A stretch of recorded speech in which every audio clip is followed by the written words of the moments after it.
नमस्ते दोस्तों, आप सभी का मेरे चैनल फाइनेंशियल फ्रीडम में मैं यहाँ पे स्वागत करता हूँ। दोस्तों, आज की इस वीडियो में हम सोइल मास रिगार्डिंग इन्फॉर्मेशन जानने वाले हैं। जैसे आप सभी को पता है कि हाल फिलहाल में एक बहुत ही बड़ा प्रश्न सभी इन्वेस्टरों के मन में उपस्थित हुआ है कि हमारा जो प्रोजेक्ट है सोइल मास, उसकी जो ज़मीन है उसका प्राइस अभी हाल फिलहाल में बढ़ गया है।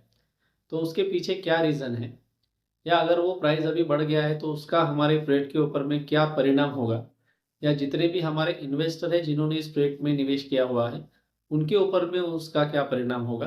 ये सभी चीज़ें हाल फिलहाल में अभी इन्वेस्टरों के मन में चल रही है। मुझे भी मेरे वीडियोज़ में कमेंट आए थे, साथ ही साथ में कुछ लोगों ने मुझे कॉल भी किया था कि सर इससे रिगार्डिंग एक वीडियो आप ज़रूर बनाइएगा, क्योंकि हमारी सिचुएशन बहुत ही पैनिक है और अब हम क्या सोच रहे हैं, हम कुछ डाउटफुल सिचुएशन में हैं। तो हमें कुछ चीज़ें बताइए कि ये क्यों हो रहा है या क्या हो रहा है। तो इसलिए दोस्तों मैं ये वीडियो अभी आपके सामने यहाँ पे रख रहा हूँ कि आपको उससे रिगार्डिंग क्लैरिटी मिले और आपके जो प्रश्न है या आपका जो अभी हाल फिलहाल में जो सिचुएशन है, या आप जो पैनिक हो चुके हैं, उसको आप थोड़ा-सा रिलीफ़ मेंटेन करें। जैसे आपको पता है कि 2 दिन पहले ही पावेल फिलिपो, जो हमारे एडवर्टाइज़िंग के हेड है प्रोजेक्ट के, उनका एक वेबिनार हुआ था। तो उन्होंने वो पूरी क्लैरिटी उस वेबिनार में दी है। स्टेप बाय स्टेप मैं वो पूरी चीज़ें आपको यहाँ पे बताने वाला हूँ कि वो कौन-सी क्लैरिटी थी, या अगर हमारे जो प्रोजेक्ट है उसकी ज़मीन की प्राइस अगर बढ़ भी गई है, तो उससे क्या होने वाला है, या आगे चल के हम उससे पैनिक होने की जो सिचुएशन है उसके ऊपर में किस तरीके से मात कर सकते हैं। ये सभी चीज़ें मैं डिटेल में आपको इस वीडियो में यहाँ पे बताने वाला हूँ। आप ज़रूर ये पूरा वीडियो देखिएगा, जिसके माध्यम से आपको जो पैनिक सिचुएशन है उससे आपको रिलीफ मिलेगी और पूरी क्लैरिटी आपको यहाँ पे आ जाएगी। तो चलिए दोस्तों, जानते हैं कि अगर हमारे प्रोजेक्ट की जो ज़मीन है उसकी प्राइस अगर बढ़ गई है तो उसके क्या रीज़न्स थे, या किस वजह से वो प्राइस यहाँ पे बढ़ चुकी है। दोस्तों, उस वेबिनार के शुरुआत में ही पावेल फिलिपो ने एक बात क्लियर की थी कि हमें ये जो ज़मीन मिली है ये सरकार से मिली है और ये हमें 49 ईयर के लिए लीज़ पे मिली है, यानी किराए पे मिली है। तो इसलिए अगर हम थोड़ा-सा अगर इसके बारे में सोचते हैं तो हाल फिलहाल में हमें वहाँ से कोई निकाल नहीं सकता है। आगे बात करते हुए पावेल फिलिप ने कहा था कि शुरुआत में ही हमें बताया गया था कि अगर प्रोजेक्ट को अगर ये ज़मीन सस्ते दामों पे अगर लेनी है तो प्रोजेक्ट को 2 कंडीशन कंप्लीट करनी होगी या फुलफ़िल करनी होगी। तो वो 2 कंडीशन क्या थी?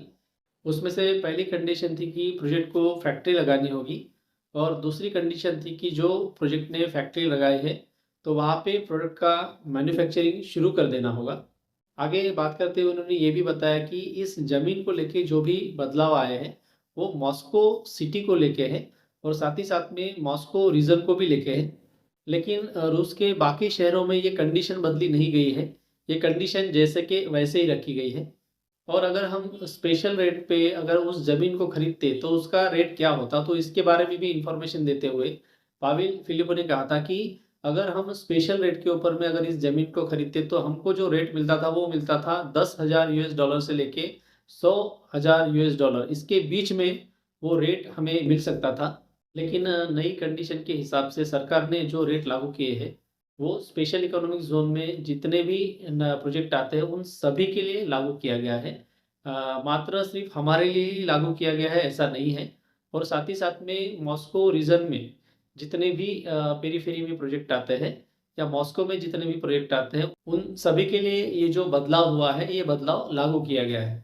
और दोस्तों, नई कंडीशन के अनुसार सरकार ने जो रेट फिक्स किया है, अगर वो हम जानना चाहते हैं तो वो हाल फिलहाल में $1 बिलियन से लेके 1.3 मिलियन $1 तक जा सकता है। यहाँ पे दोस्तों एक अफ़सोस की बात यहाँ पे पता चलती है कि जिस ज़मीन को लेने के लिए हमें 10,000 से लेके $100,000 तक जो डॉलर है वो देने पड़ते थे, उसी ज़मीन को खरीदने के लिए अभी हाल फिलहाल में हमें $1 बिलियन से लेके 1.3 मिलियन $US का खर्चा यहाँ पे करना पड़ रहा है। तो ये हमारे लिए यहाँ पे एक अफ़सोस की बात हो सकती है।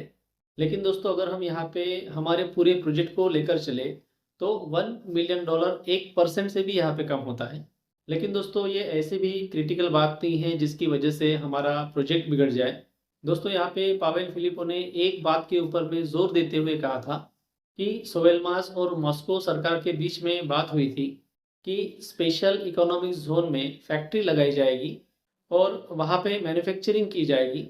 तब ऐसी कोई ज़रूरत नहीं थी कि सोहेल मास को ज़मीन खरीदनी ही है। दोस्तों आगे बात करते हुए उन्होंने कहा था कि हमें सरकार से वो ज़मीन लीज़ पर मिली है 49 ईयर के लिए, और जो एग्रीमेंट हुआ है वो बाद में वो एक्सटेंड भी हो सकता है। और अभी अगर ज़मीन का दाम बढ़ गया है तो इसका मतलब ये नहीं है कि हमें एकाएक $1 मिलियन का बंदोबस्त यहाँ पे करना होगा। और अगर हमने बंदोबस्त नहीं किया और ज़मीन को नहीं खरीदा, तो हमारा प्रोजेक्ट रुक जाएगा। ये बात सभी इन्वेस्टरों को समझना बहुत ही ज़रूरी है कि सोहेल मास ज़मीन को खरीदता है या नहीं खरीदता है, इसका बिज़नेस के ऊपर में कोई फ़र्क नहीं पड़ेगा। क्योंकि सोहेल मास ने 49 ईयर के लिए वो ज़मीन लीज़ पे यानी किराए पे ली है, जो बाद में एक्सटेंड भी हो सकता है। और दूसरे पॉइंट के ऊपर में ज़ोर देते हुए पावेल फिलिप ने कहा था कि सोहेल मास का जो टाइम टेबल है उसके ऊपर में इस इशू का कोई भी फ़र्क नहीं पड़ेगा, चाहे हम इस ज़मीन को खरीदें या ना खरीदें। जैसे आप सभी को ऑलरेडी यहाँ पे बताया गया है, अभी हमने जो लीज़ लेके रखी है उसके ऊपर में प्रोजेक्ट का काम आगे चल सकता है। यहाँ पे हमारे जितने भी काम हैं, जैसे कंपनी का एसेट कन्वर्शन का काम शुरू करना है, इस सब पर कोई फ़र्क नहीं पड़ेगा, चाहे हम ज़मीन खरीदें या ना खरीदें।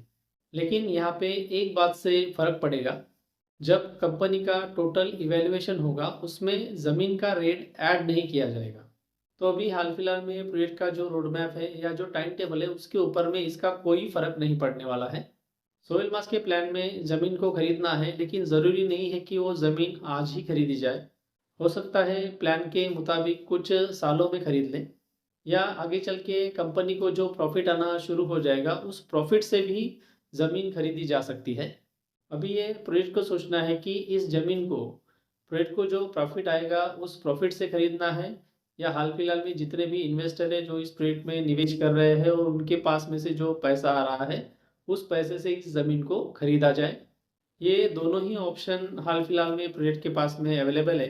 लेकिन कंपनी यहाँ पे सोच रही है कि प्रोजेक्ट को जब प्रॉफिट मिलेगा, तो उस प्रॉफिट से ही आराम से उस ज़मीन को खरीदा जाए। ये कोई क्रिटिकल या फाइनेंशियल सिचुएशन नहीं है जिसको हम कंट्रोल नहीं कर सकते हैं। आगे बात करते हुए पावेल फिलिपो ने कहा था कि यहाँ पे पैनिक होने की कोई ज़रूरत नहीं है, सब कुछ अंडर कंट्रोल है। ये न्यूज़ सुनने में भले ही अच्छी ना लगती हो, लेकिन ये एक फाइनेंशियल सिचुएशन है जिसको कंट्रोल किया जा सकता है। और यहाँ पे एक बात के ऊपर में ज़ोर देते हुए पावेल फिलिपो ने कहा था कि जब कभी भी हम इस ज़मीन को खरीदेंगे तो वो हमें सरकारी रेट के अकॉर्डिंग ही मिलेगी, वो हमें मार्केट रेट के अकॉर्डिंग नहीं लेनी है। इसीलिए सोहेल मास का मानना है कि ज़मीन को आज नहीं तो कल खरीदना ही चाहिए, और हमें वो ज़मीन सरकारी रेट पर ही मिलेगी, मार्केट रेट पर नहीं। सिर्फ बात ये है कि हमें थोड़ा-सा इंतज़ार करना पड़ेगा। में फिर से पावेल फिलिपो ने इस बात पे ज़ोर देते हुए कहा था कि ये जो बदलाव आए हैं, ये सिर्फ मॉस्को और मॉस्को के डिस्ट्रिक्ट को लेकर है। बाकी के जो शहर हैं रूस के, उनमें कोई भी बदलाव नहीं आया है। आगे चल के हो सकता है कि रशियन गवर्नमेंट फिर से वही पुराने नियम लागू कर दे, और हमें जो ज़मीन मिलने वाली थी वो हमारे पुराने रेट पे ही यानी 1% के ऊपर में भी हमें मिल सकती है। क्योंकि दोस्तों सोहेल मास को टैक्स डिपार्टमेंट में बहुत सारी छूट मिली है। तो अब हम ये नहीं बोल सकते हैं कि ये ऑप्शन हमारे लिए पूरी तरीके से ख़त्म हो चुका है। हो सकता है साल 2 साल में वो ऑप्शन फिर से वापस आ जाए, फिर कंपनी के वैल्यू के ऊपर में उसका कोई फ़र्क नहीं पड़ेगा। सोहेल मास की तरफ से जितने भी डॉक्यूमेंट्स रशियन गवर्नमेंट को सबमिट करने थे, वो पूरे डॉक्यूमेंट सबमिट हो चुके हैं। बस अब ये इंतज़ार है कि कब सोहेल मास को मैन्युफैक्चरिंग शुरू करने का परमिट मिल जाएगा। तो हमें जल्द से जल्द मिल जाना चाहिए, ऐसा भी पावेल फिलिपो ने वहाँ पे कहा था।